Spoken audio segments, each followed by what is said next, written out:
Greetings. Tonight we are going to be hearing a disturbing story of a man who's been laid down a bilateral decision that'll dictate his destiny. We present you Psychosis by Dymerski.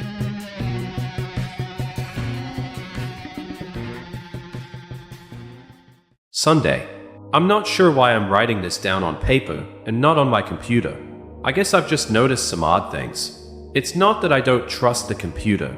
I just need to organize my thoughts. I need to get down all the details somewhere objective, somewhere I know that what I write can't be deleted or changed. Not that that's happened. It's just everything blurs together here, and the fog of memory lends a strange cast to things.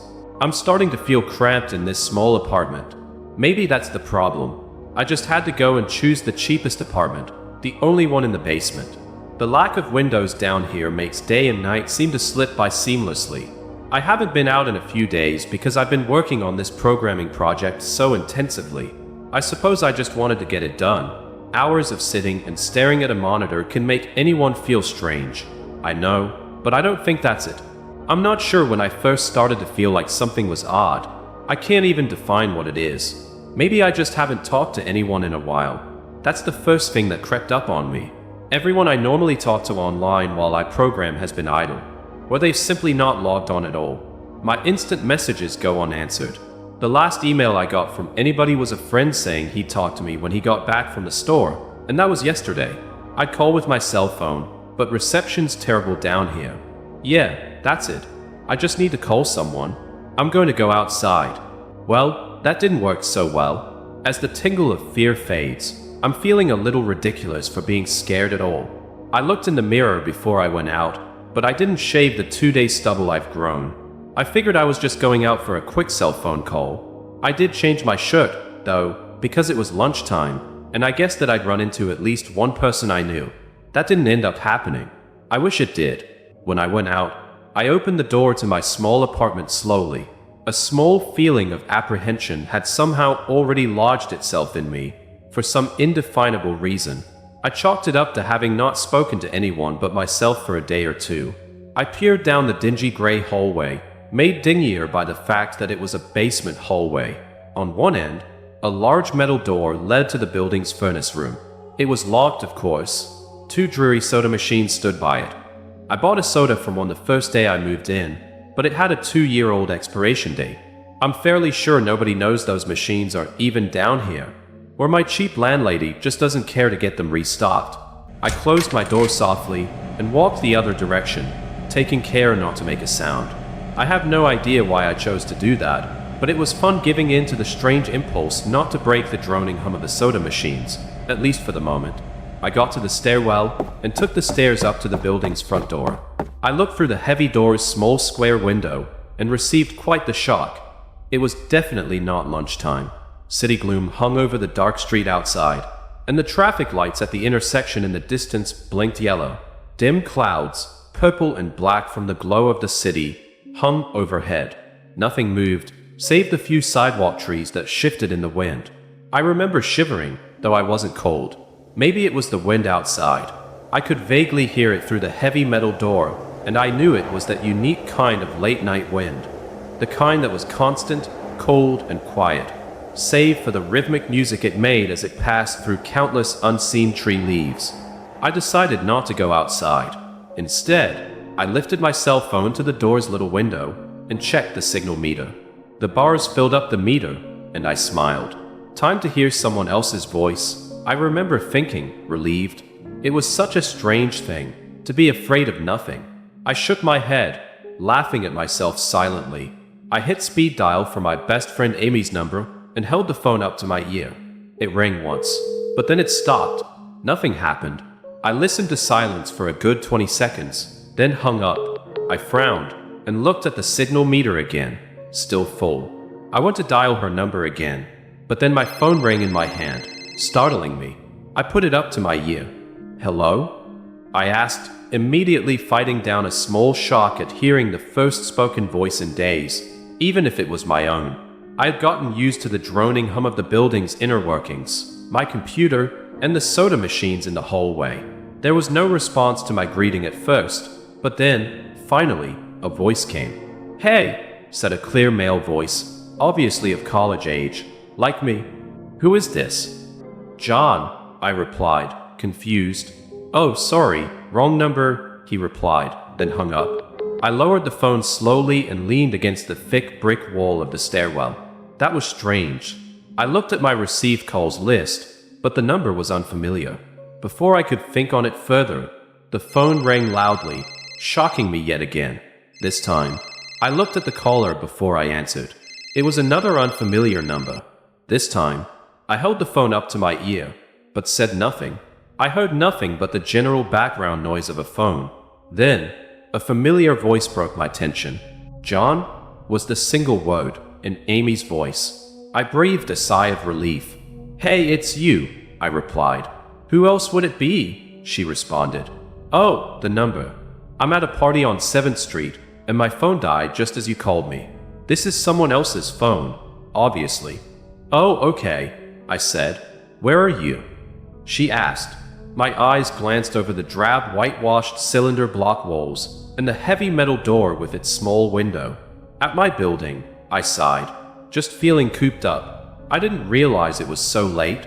You should come here, she said, laughing.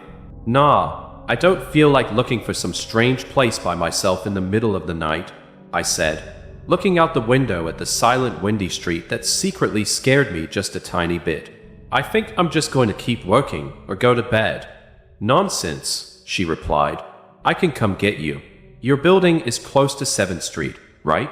How drunk are you? I asked lightheartedly. You know where I live. Oh, of course, she said abruptly. I guess I can't get there by walking, huh? You could if you wanted to waste half an hour, I told her. Right, she said. Okay, have to go. Good luck with your work. I lowered the phone once more, looking at the numbers flash as the call ended. Then, the droning silence suddenly reasserted itself in my ears. The two strange calls and the eerie street outside just drove home my aloneness in this empty stairwell, perhaps from having seen too many scary movies. I had the sudden inexplicable idea that something could look in the door's window and see me, some sort of horrible entity that hovered at the edge of aloneness, just waiting to creep up on unsuspecting people that strayed too far from other human beings. I knew the fear was irrational, but nobody else was around. So, I jumped down the stairs, ran down the hallway into my room, and closed the door as swiftly as I could while still staying silent. Like I said, I feel a little ridiculous for being scared of nothing, and the fear has already faded. Writing this down helps a lot. It makes me realize that nothing is wrong. It filters out half-formed thoughts and fears, and leaves only cold, hard facts. It's late. I got a call from a wrong number, and Amy's phone died, so she called me back from another number. Nothing strange is happening. Still, there was something a little off about that conversation. I know it could have just been the alcohol she'd had. Or was it even her that seemed off to me? Or was it? Yes, that was it. I didn't realize it until this moment. Writing these things down, I knew writing things down would help. She said she was at a party, but I only heard silence in the background. Of course, that doesn't mean anything in particular, as she could have just gone outside to make the call. No, that couldn't be it either. I didn't hear the wind. I need to see if the wind is still blowing. Monday. I forgot to finish writing last night. I'm not sure what I expected to see when I ran up the stairwell and looked out the heavy metal door's window. I'm feeling ridiculous. Last night's fear seems hazy and unreasonable to me now. I can't wait to go out into the sunlight. I'm going to check my email, shave, shower, and finally get out of here. Wait, I think I heard something. It was thunder. That whole sunlight and fresh air thing didn't happen. I went out into the stairwell and up the stairs, only to find disappointment. The heavy metal door's little window showed only flowing water, as torrential rain slammed against it. Only a very dim, gloomy light filtered in through the rain, but at least I knew it was daytime, even if it was a gray, sickly, wet day. I tried looking out the window and waiting for lightning to illuminate the gloom, but the rain was too heavy and I couldn't make out anything more than vague, weird shapes moving at odd angles in the waves washing down the window. Disappointed, I turned around, but I didn't want to go back to my room. Instead, I wandered further up the stairs, past the first floor and the second. The stairs ended at the third floor, the highest floor in the building.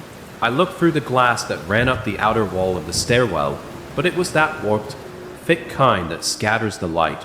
Not that there was much to see through the rain to begin with. I opened the stairwell door and wandered down the hallway.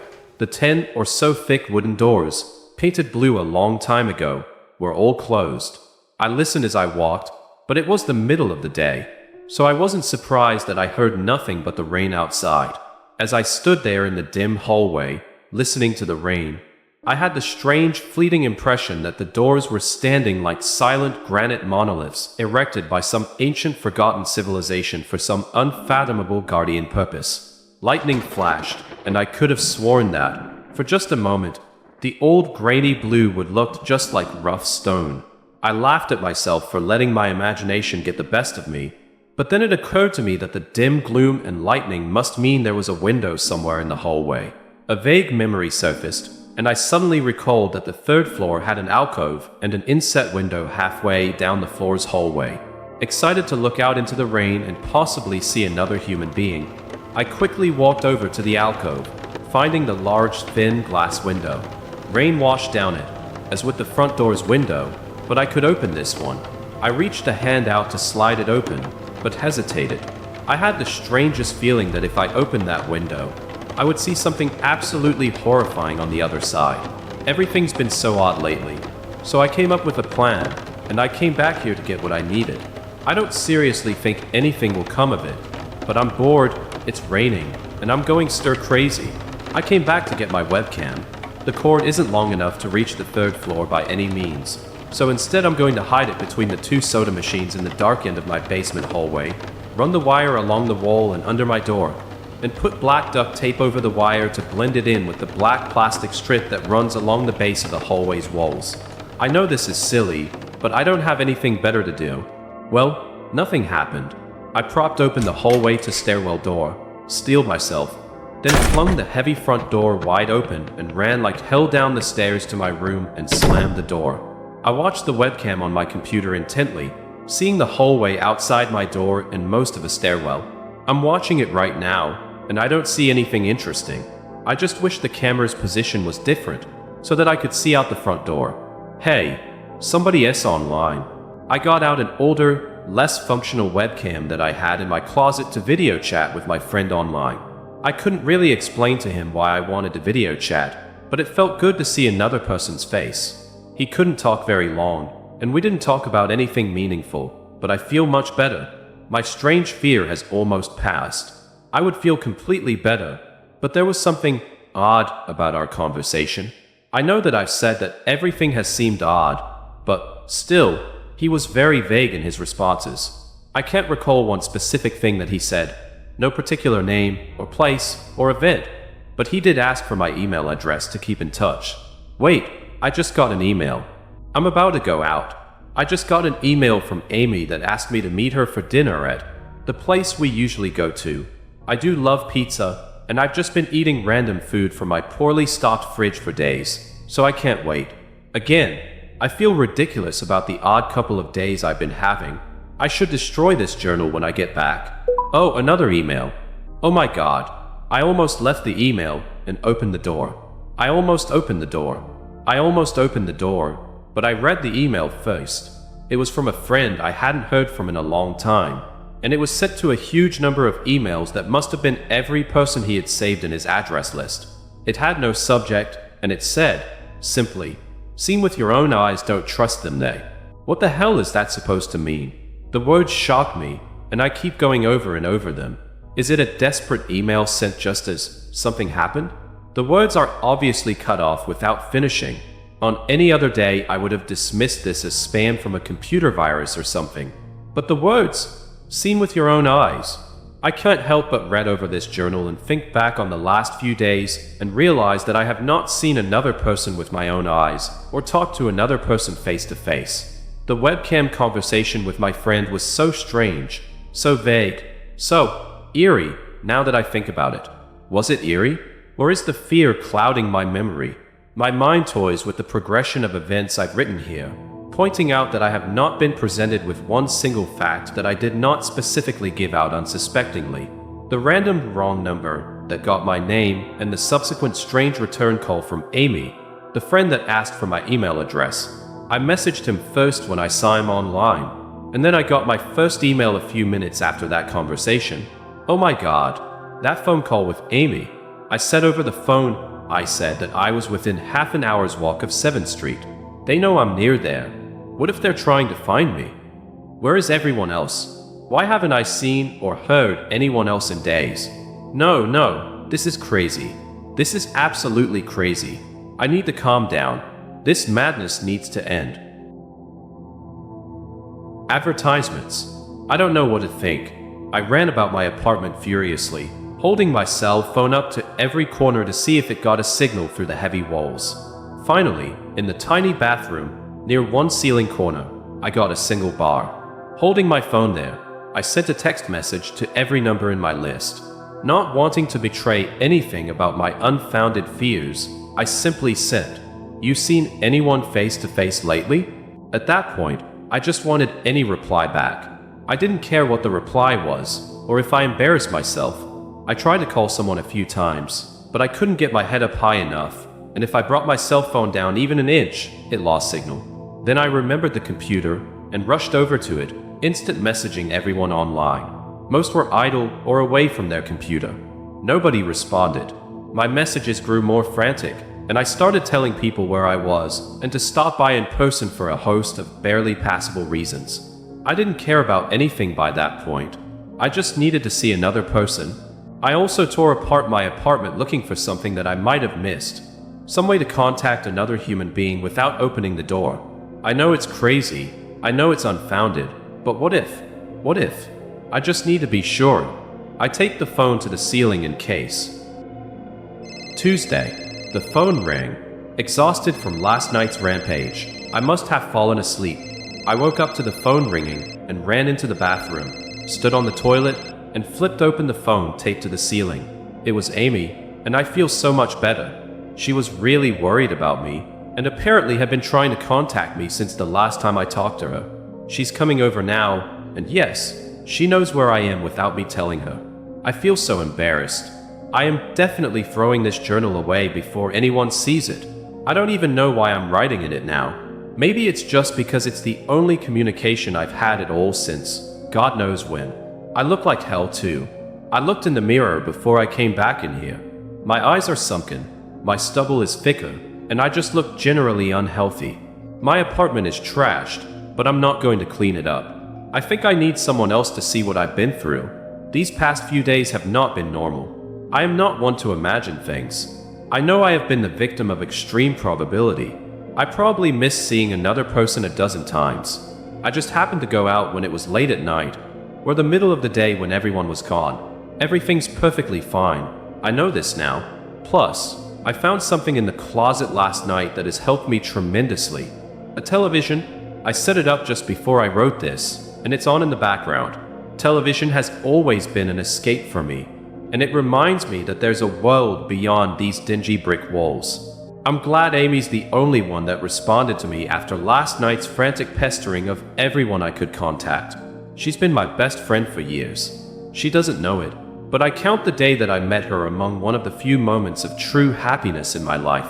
I remember that warm summer day fondly. It seems a different reality from this dark, rainy, lonely place. I feel like I spent days sitting in that playground, much too old to play, just talking with her and hanging around doing nothing at all. I still feel like I can go back to that moment sometimes, and it reminds me that this damn place is not all that there is. Finally, a knock on the door. I thought it was odd that I couldn't see her through the camera I hid between the two soda machines. I figured that it was bad positioning, like when I couldn't see out the front door.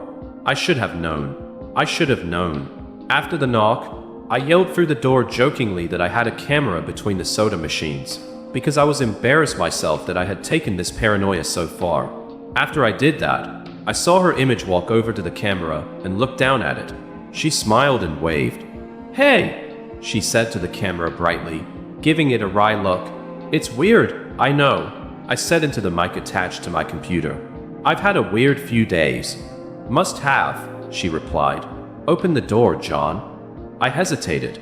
How could I be sure? "Hey, humor me a second here. I told her through the mic, "Tell me one thing about us. Just prove to me you're you." She gave the camera a weird look. Alright, she said slowly, thinking. "We met randomly at a playground when we were both way too old to be there?" I sighed deeply as reality returned and fear faded. God, I've been so ridiculous. Of course it was Amy. That day wasn't anywhere in the world except in my memory. I'd never even mentioned it to anyone, not out of embarrassment, but out of a strange, secret nostalgia and a longing for those days to return. If there was some unknown force at work trying to trick me, as I feared, there was no way they could know about that day. "Haha, alright, I'll explain everything," I told her. "Be right there." I ran to my small bathroom and fixed my hair as best I could. I looked like hell, but she would understand. Snickering at my own unbelievable behavior and the mess I'd made of the place, I walked to the door. I put my hand on the doorknob and gave the mess one last look. So ridiculous, I thought. My eyes traced over the half-eaten food lying on the ground, the overflowing trash bin, and the bed I ticked to the side looking for God knows what. I almost turned to the door and opened it, but my eyes fell on one last thing.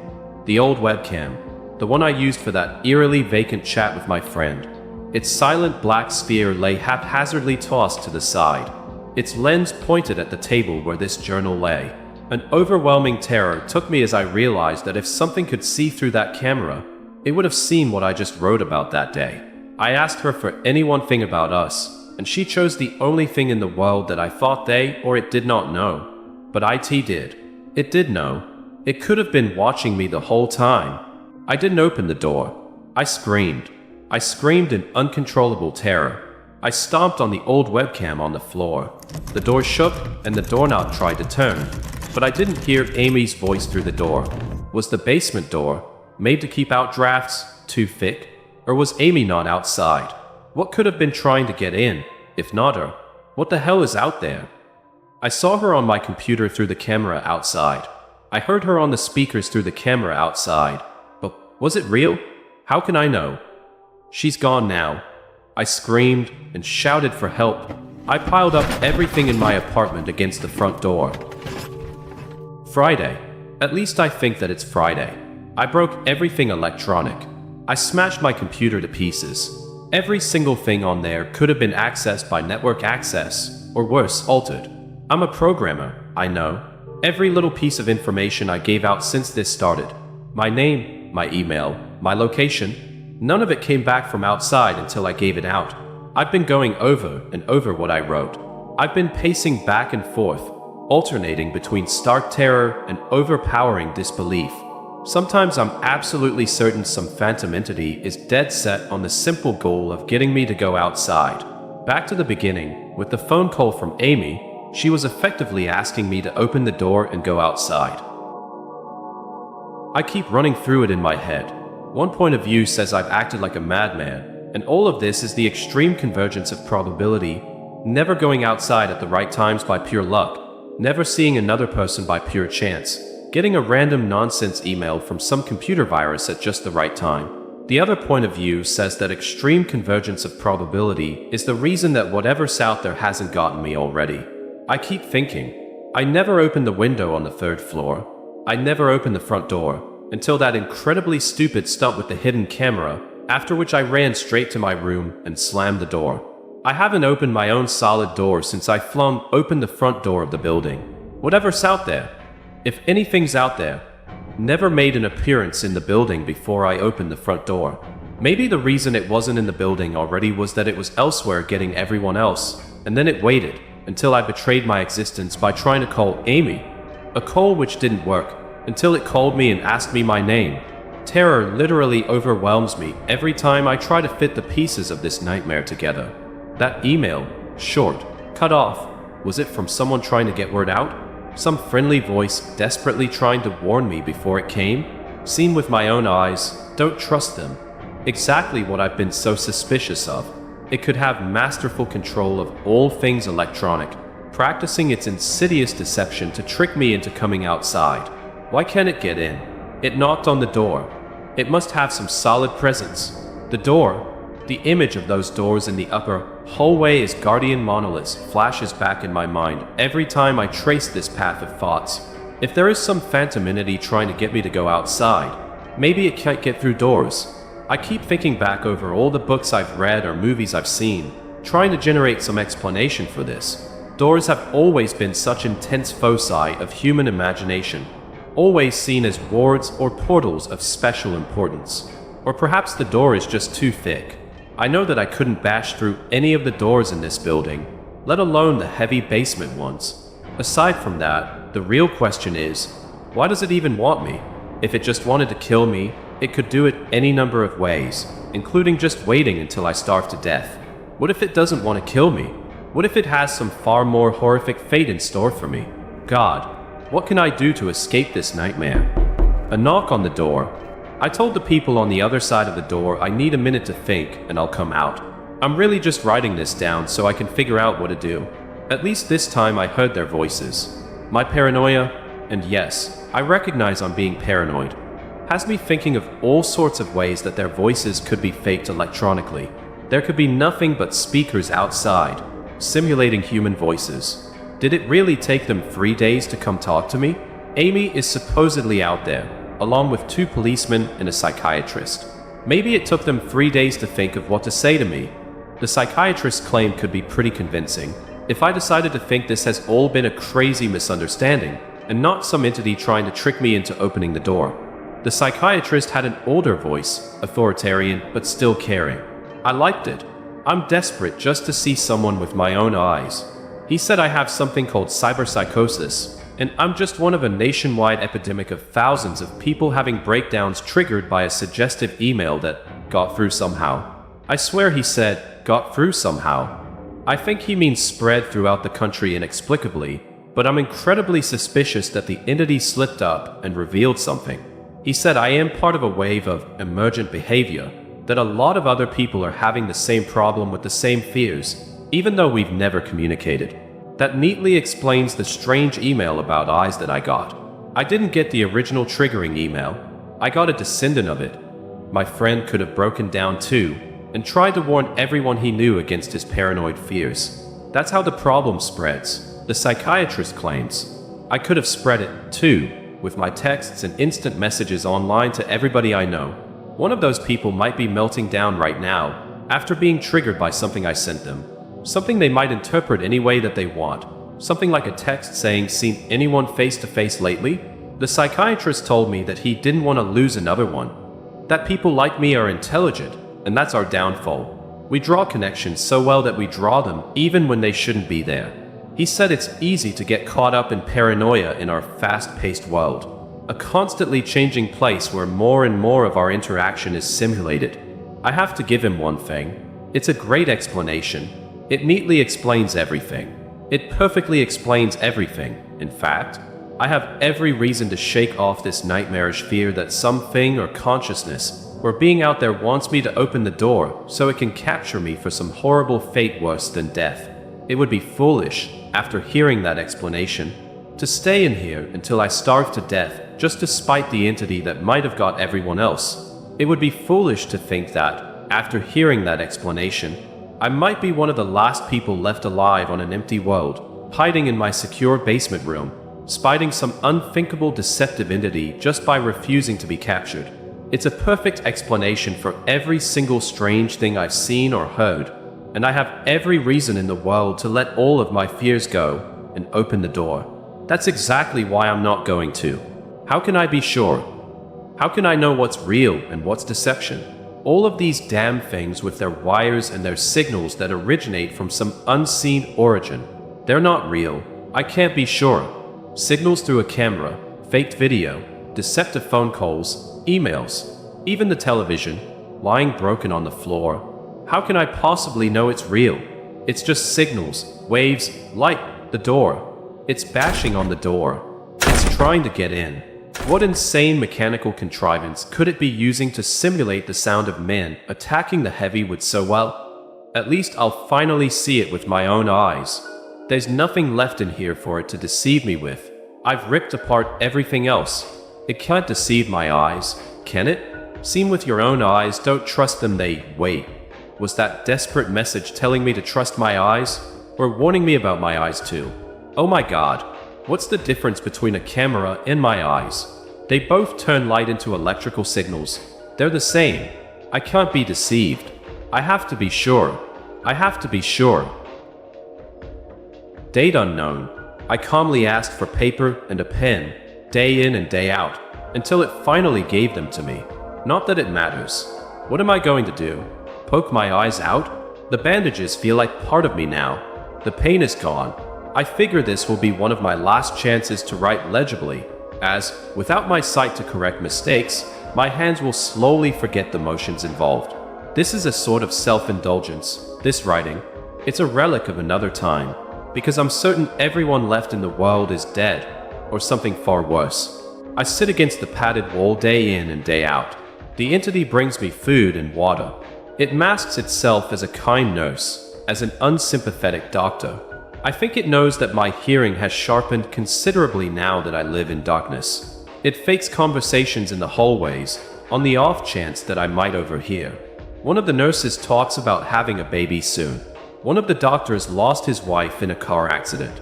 None of it matters. None of it is real. None of it gets to me. Not like she does. That's the worst part. The part one almost can't handle. The thing comes to me, masquerading as Amy. Its recreation is perfect. It sounds exactly like Amy, feels exactly like her. It even produces a reasonable facsimile of tears that it makes me feel on its lifelike cheeks. When it first dragged me here, it told me all the things I wanted to hear. It told me that she loved me, that she had always loved me, that it didn't understand why I did this, that we could still have a life together. If only I would stop insisting that I was being deceived. It wanted me to believe, no. It needed me to believe that she was real. I almost fell for it. I really did. I doubted myself for the longest time. In the end, though, it was all too perfect, too flawless, and too real. The false Amy used to come every day, and then every week, and finally stop coming altogether. But I don't think the entity will give up. I think the waiting game is just another one of its gambits. I will resist it for the rest of my life, if I have to. I don't know what happened to the rest of the world, but I do know that this thing needs me to fall for its deceptions. If it needs that, then maybe, just maybe, I am a thorn in its agenda. Maybe Amy is still alive out there somewhere, kept alive only by my will to resist the deceiver. I hold on to that hope, rocking back and forth in my cell to pass the time. I will never give in.